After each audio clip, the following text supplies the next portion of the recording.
We're here to talk to you today about a problem that perhaps some geography departments may have. That is a lot of paper maps and no one uses them. So here's an outline of the presentation. We're going to give a brief history of the geography department's map collection at Penn State, talk about the problem, the methodology for inventorying and cataloging the maps, and then some example maps from the collection. So here's a very brief history of the collection. It was a very important resource for teaching, especially for physical geography courses. The collection predates me by quite a bit. We don't really know who started the collection. They've all moved on or sadly passed away, so there's not much legacy information about the collection itself. Most of the maps, Penn State was a depository for U.S. government maps. Most of the maps then are topo sheets from the USGS, though there are other kinds of maps. Some of the maps were designated as teaching sets, so you had like 30, 40 of the same map that would be used for classroom activities and so forth. What's interesting, there were 65 drawers of plastic relief maps that were from the 70s, and many of those maps were literally never touched, so they're in pristine condition. The regular use of the collection stopped mid-1990s, and the map room itself was converted into, yes, a computer lab. So we have 9 of these cabinets that hold 280 plus individual drawers of maps. There's thousands of maps, right? Nobody knows what's in them. We don't have an inventory. So that's part of the problem. We want to make more room in the lab for computer seats, so all the maps cases have to come out. So before we do that, we want to make an inventory of what's there. So that's the essence of the talk today. So why do we want to make an inventory? Well, A, we want to know what's there. We want to preserve and reflect on the importance that the map collection played in the department's history. Some of the maps have very historical significance for the department and professors that had taught there previously. Obviously, we want to save some archival material. There were maps that had writings on them from professors, annotation, and so forth. We enlisted the help of students, so they would get an experience of going through this process. And then ultimately, we have to figure out what to do with all these maps. So the cataloging is going to help us in that process, too. So over the summer, Dana and I met. She's an archivist. She's a professor, but that's her background. We met and kind of brainstormed on how we would set this process up. So here's kind of the steps that we envisioned. First, we defined the FONs, which is a collection of things that would eventually be deaccessioned. So what information of these things, these maps and other items, would be of value and useful to record? And then the process of how do we record all this stuff that's contained in those drawers? And then the logistics, how do we do this on a practical standpoint? And then keeping track of the cataloging process. So we defined the FONs as basically 4 things. One is the government maps, all the agencies that contribute to producing those maps. The plastic relief maps were a separate FON. There's this gray cabinet that we don't really know, well, we didn't at the time know what was in there, so that was another thing. And then there are stereoscopes and scribing tools and other kinds of miscellaneous objects that we declared as a FON too. So one of the first things that I did, I went out to the USGS, and they have a site where you can download very large spreadsheets of literally every map that they produced. And the one that they produced that my eyes are fading me anymore, US topo _ historical zip. So I downloaded this. This is a record of every USGS topo sheet, just the topo sheets that they produced from the very beginning at all different scales across the US. It had over 750,000 lines of stuff, right? So it's this huge thing. So I took this spreadsheet, and you see on the right are the original columns. So it had the quad name, the state, scale, and so forth. And then I added columns on the left that would help us during the cataloging process. So what drawer did the map come out of? How many sheets there were? How many originals? Some of them were copied, photocopied in some fashion. Were they non-woodland, so they only showed contour lines? Did they have green indicating woodland? Any comments and so forth, right? So this became then this sort of living document of what was contained in the collection. We went through, well, the students do, and they indicated which maps were found, and then eventually what happens is after the collection was, or inventorying was done, we'd go through and we'd delete all the lines that we didn't have maps for. So it would leave a database indicating what is housed in the department's collection. So to help in this process, we enlisted over the spring and summer of this year students that would help with that process. And then it became kind of overwhelming, so we ended up adding some additional help. So to provide a perspective on the process of cataloging, I'm going to have Sam Aja come up, and he's one of the students that really took ownership of this process and did an amazing job. So he's going to kind of finish out the presentation. All right. Good morning, everybody. Yeah, so, excuse me. So going throughout this process of cataloging all these maps was a lot of work, given that, like Fritz says, there was over a few thousands of these very older maps. And one of the things that I and the other students had to figure out was kind of like, how do we go about going through these drawers? Because a lot of these drawers were very much hadn't been used in a very long time. Maps were kind of thrown in there and forgotten about. Some were in an alphabetical order, some weren't, and there was a lot of variants in the different states how we found them. So one of the protocols we established was we would take everything out and we try to figure out what's in there, like the size of the map, the scale, who made it, the year, publication, things of those matters. And typically in archiving that Danny would tell us is that you would put everything back how you found it. But in this case, that's not what we're going for. So we actually had to reorganize them based on a bunch of different characteristics.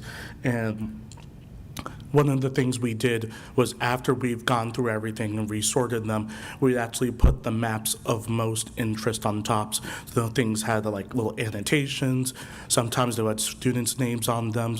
Sometimes you can even see on the maps themselves that they would have little characteristics like circling rivers, writing about sites that students actually gone to. But some of these maps students did use and go to surrounding areas in like the State College, Central Pennsylvania area. And one of the interesting fonts we came across was actually a project that a teacher would give to students, telling them specific places to go in the surrounding area and where exactly to look and what to take and things to take note of. And on top of the USGS maps, we had a lot of different fonts like this one, where they were older maps by various different people. Some of them were cutouts from magazines that were vaguely geography or cartography related, and it was the gray cabinet, right? Mm-hmm. Yeah, we had this big gray cabinet in the computer lab that was full of teaching sets, different types of maps. Sometimes they were USGS, sometimes they're made in other places like National Geographic. And it was really interesting to kind of go in and try to figure out how do we categorize them, because a lot of them didn't follow the standard convention that we already figured out for USGS. So myself and Patrick, the other person who helped me for the most part of the summer, had to figure out what do we put down on those, what do we say about these fonts, how do we catalog them, and how do we exactly convey their importance. And this is basically a rehashing of what Fritz and I already talked about, kind of like how about we went about them, sorting them, and on top of making sure the ones with the most important maps are at the top and they're able to be looked at and examined for what we want to archive and what we're interested in keeping. And then a huge and hugely important aspect of the cataloging project was the use of these stickers up here. So the stickers are for us to communicate with one another as to the progress we're making with. So if a drawer was empty, we'd put a red and yellow sticker. If we had already organized and gone through the contents of the drawer, we'd put a green and blue sticker. For some of the later drawers, as you can see on the gray cabinet. We had to take pictures of a lot of these fonts because we didn't exactly have them or any sort of information about them that we could readily find. So a lot of the times we had to take their picture, link them in a massive Google Sheet spreadsheet in order so when we're going through them later, we have an idea of what we're looking at.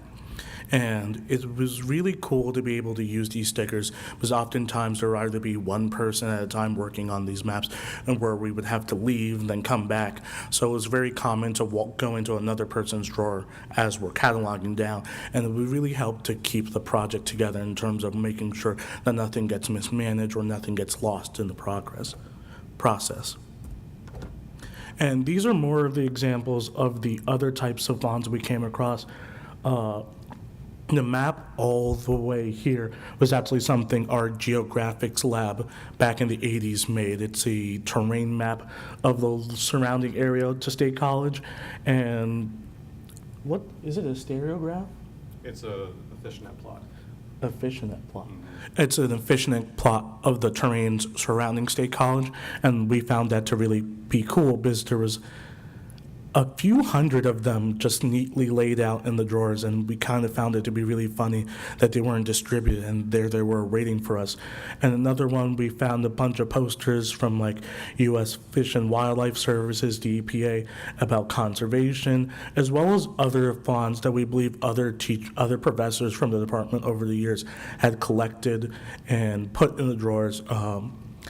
Dr. Roger Downs and what's the other geographer's name? His name escapes me, but we did have a prolific cultural geographer in American issues who was very much enamored by American culture. So we found a lot of these maps and posters sitting in the large gray cabinet waiting for us, and we were really enamored by about the different types of contents and what these contents told us that our department was up to at the time. And here are some more examples of the type of fonts we found in those drawers. Even more examples. In the center, you can see actually a map that was taken from a teaching set. So, like I said before, maps would be given out to students. Teachers would tell them where to go, and they would go there and conduct field work down at those sites. Here's an example of even more maps we found. And thank you so much for coming.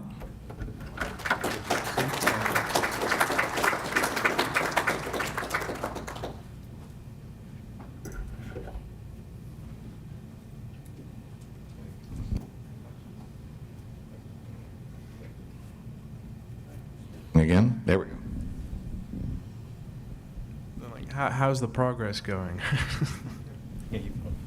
Yeah, so as it stands right now, we've cataloged everything, and either over the next coming 2 weeks, we're planning on moving all the maps out from the computer lab because we're renovating it and putting it in an MD professor's office, and we're going to figure out exactly what to do about them, considering that a lot of them have historical importance, and some of them will actually have annotations that students put on them.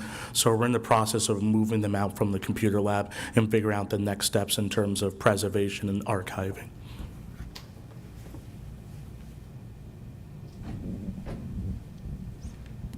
So that's the part that I'm interested in because, as I mentioned, we had some really awesome stuff that we got rid of. And there seems to be, since you're also a state university, some real challenges in terms of getting those maps to people who might enjoy them rather than putting them in the recycling. So I'm curious if you guys have faced that challenge too. So, yeah, that's going to be a huge discussion that I think is going to be very quickly resolved. I mean, no one's touched these maps since the 90s, and I don't think anyone in the department cares about what the maps end up eventually turning into. Well, there are administrative rules. Many of these maps have like property of the geography department. They were bought or purchased through funds, and that means that they cannot be distributed outside of the department. So unfortunately, I think a lot of that's going to be dumpster material because we don't, Penn State's very risk adverse, and we can't, policy is policy. Point out, I have permission, maps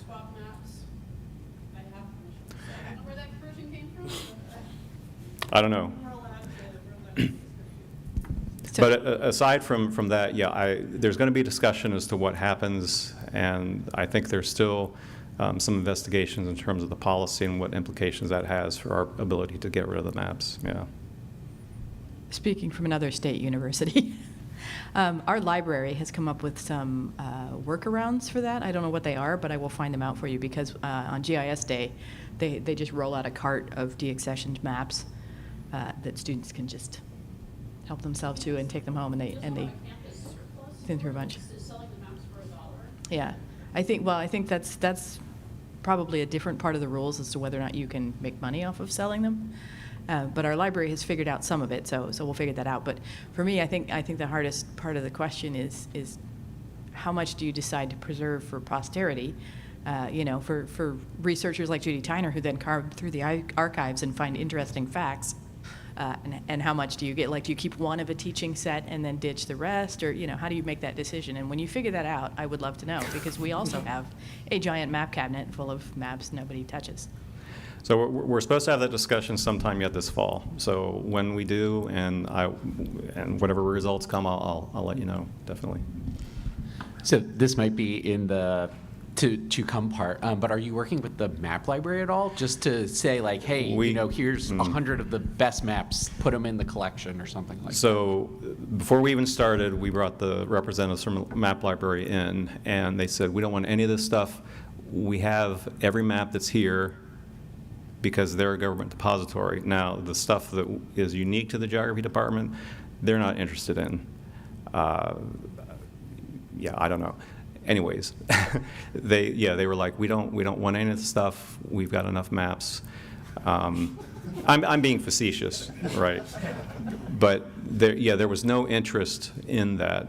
They did comment that they would go through their collection, and if there were maps missing that could be replaced by ones that we have, that was kind of the limit of their interest in the collection.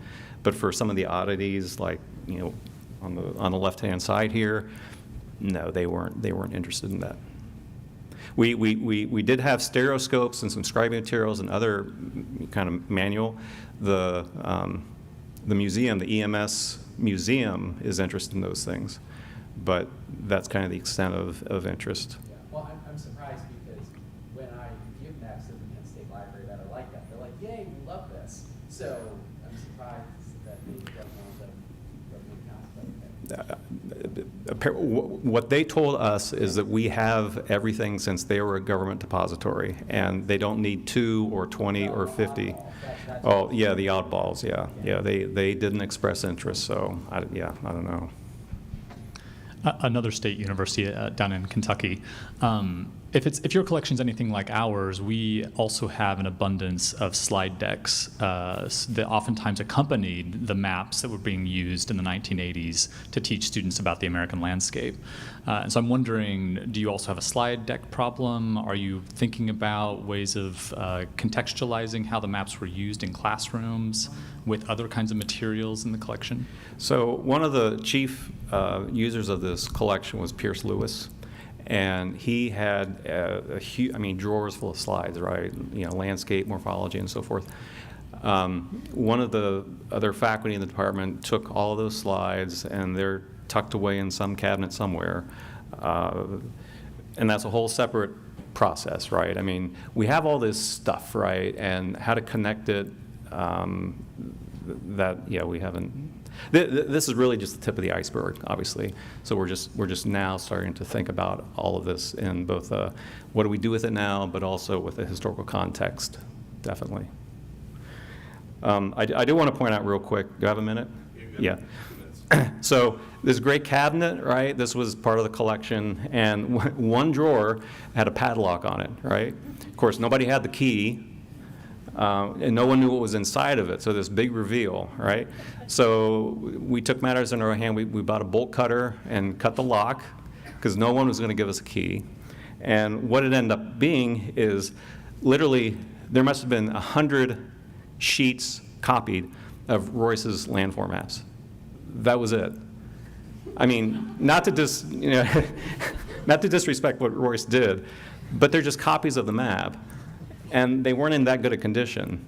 So I don't understand the padlock issue. Anyways, Thank you very much.